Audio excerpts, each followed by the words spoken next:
छोटे से शहर में ऋतु नाम की लड़की अपनी माँ के साथ रहती थी। ऋतु की माँ की आँख की रोशनी कम थी, जिसकी वजह से ऋतु की माँ को दिखाई नहीं देता था। इसीलिए ऋतु को ही अपना और अपनी माँ का पेट भरने के लिए लोगों के घरों में जाकर झाड़ू पोछे का काम करना पड़ता था। ऋतु कैसे भी करके अपनी माँ की आंखों की रोशनी वापस लाना चाहती थी। एक दिन की बात है, ऋतु अपनी माँ को लेकर आंखों के डॉक्टर के पास जाती है। डॉक्टर साहब, मेरी माँ की आंखों की रोशनी चली गई है, आप मेरी माँ का इलाज करिए ना, जिससे मेरी माँ को फिर से दिखाई देने लगे। देखो, तुम्हारी माँ की आंखों की रोशनी आ सकती है, उसके लिए आपकी माँ का ऑपरेशन करना पड़ेगा। आपकी माँ की आंखों के इलाज के लिए कम से कम 1 लाख का खर्चा आएगा।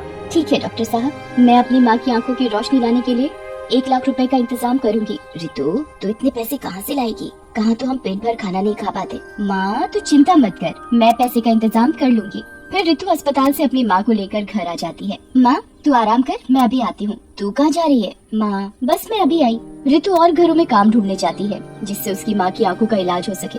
फिर वो एक घर में पहुँचती है। मेम साहब, क्या आपके घर में मुझे काम मिल सकता है? वो मेम साहब ऋतु को ऊपर से नीचे तक देखती है। नहीं, यहाँ कोई काम नहीं है, जाओ यहाँ से। पता नहीं लोग भी कैसे हैं जो अपनी जवान लड़की को घरों में काम करने भेज देते हैं, फिर काम करते करते अमीर लड़कों को फंसा लेती हैं, फिर उनसे जबरदस्ती शादी करने के लिए कहती हैं। मेम साहब, आप पढ़े लिखे होकर कैसी बातें करते हो? आप भी तो एक औरत हो, किसी लड़की की मजबूरी होती है तभी वो घरों में जाकर काम करती है। देखो तो कैसे जबान लड़ाती है, निकल यहाँ से। ऋतु दुखी मन से वहाँ से अपने घर वापस आ जाती है।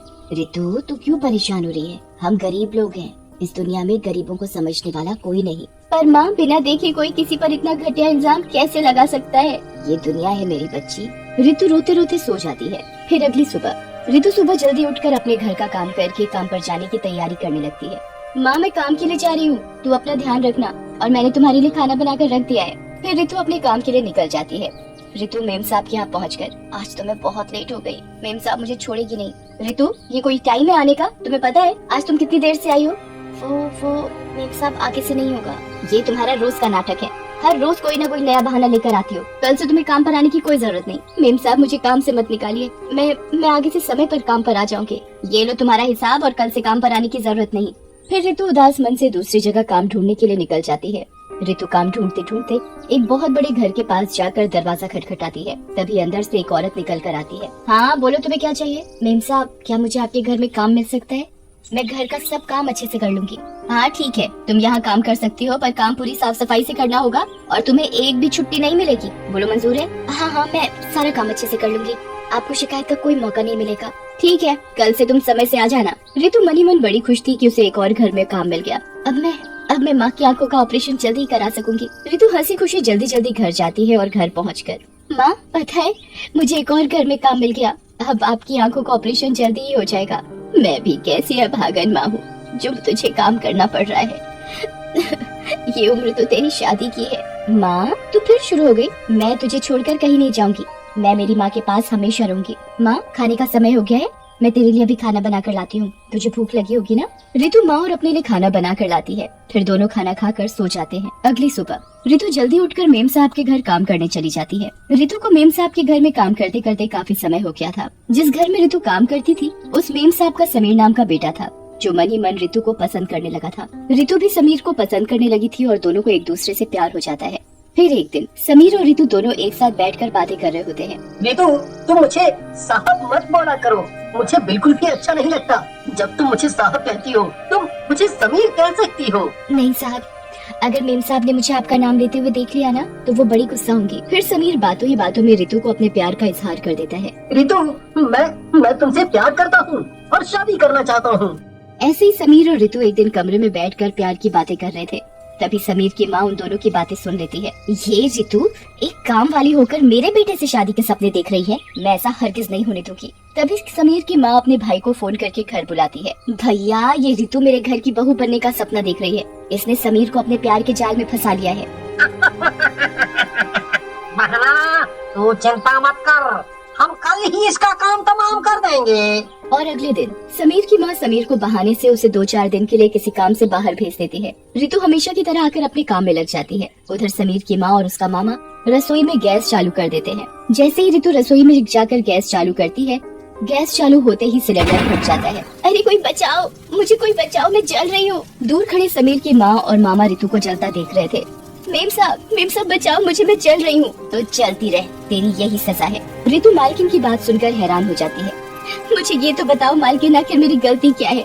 तुम लोगों ने मेरे साथ ऐसा क्यों किया? तेरी ये गलती है कि तू एक काम वाली होकर मेरे बेटे से प्यार करती है और उससे शादी के सपने देख रही है। मैं ऐसा हरगिज नहीं होने दूंगी। मैं तुम्हें नहीं छोड़ूंगी। अपनी मौत का बदला मैं जरूर लूंगी। रितु चीखती चिल्लाती रहती है, पर समीर की माँ और उसके मामा को रितु पर जरा भी दया नहीं आती और कुछ देर बाद रितु की मौत हो जाती है और वो मरने के साथ ही एक भयानक चुड़ैल बन जाती है। तुम लोगों ने मुझे जलाकर मार डाला, अब तुम देखना मैं तुम्हें कैसे मारूंगी।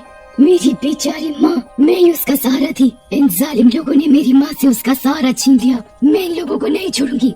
उधर रितु की माँ रितु का इंतजार कर रही थी। इतनी रात हो गई, रितु अभी तक नहीं आई। ऐसा तो उसने कभी नहीं किया। तभी रितु की आत्मा माँ के सामने आती है।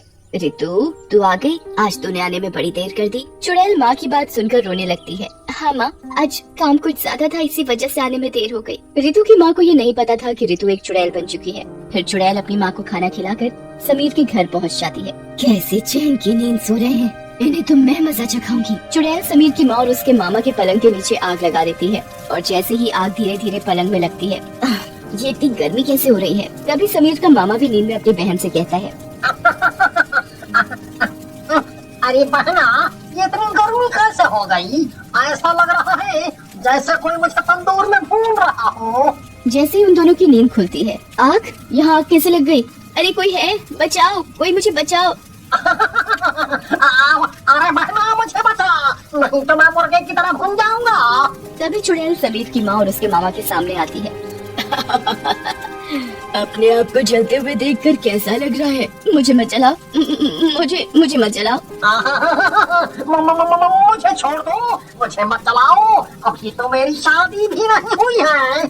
छोड़ दूं? ऐसे कैसे छोड़ दूं? क्या तुम लोगों ने मुझ पर दया की थी? मेरा कसूर ही क्या था? मैंने तुम्हारे बेटे से प्यार ही तो किया था, जो तुमने मुझे जलाकर मार डाला। बताओ मुझे।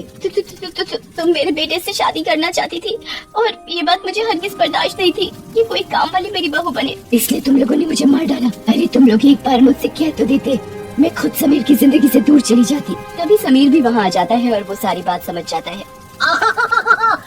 समीर बेटा, हमें बचाओ, ये चुड़ैल हमें मार डालेगी। रितु, छोड़ दो इन्हें मत मारो। इनके किए की सजा इन्हें कानून देगा। समीर बेटा, हमें बचाओ, ये चुड़ैल हमें मार डालेगी। नहीं, मैं भी इन्हें जलाकर मार डालूंगी जैसे इन्होंने मुझे जलाया। मुझे मेरी माँ से दूर किया, मुझे तुमसे दूर किया। रितु, छोड़ दो इन्हें। अगर तुम मुझसे प्यार करती हो तो इन्हें छोड़ दो। चुड़ैल इतना सुनते ही कमरे में लगी आग बुझा देती है और समीर के गले लगकर रोने लगती है। मैं मेरी माँ का सहारा थी, मैं अपनी माँ की आंखों का ऑपरेशन कराना चाहती थी, सब खत्म हो गया। अब मेरी माँ कभी नहीं देख पाएगी। मैं कराऊंगा तुम्हारी माँ का ऑपरेशन, मैं तुम्हारी माँ का ध्यान रखूंगा। ये सुनकर चुड़ैल को तसल्ली हो जाती है। अब मेरी चिंता खत्म हुई। समीर, अब मुझे जाना होगा। इतना कहते ही चुड़ैल वहाँ से चली जाती है।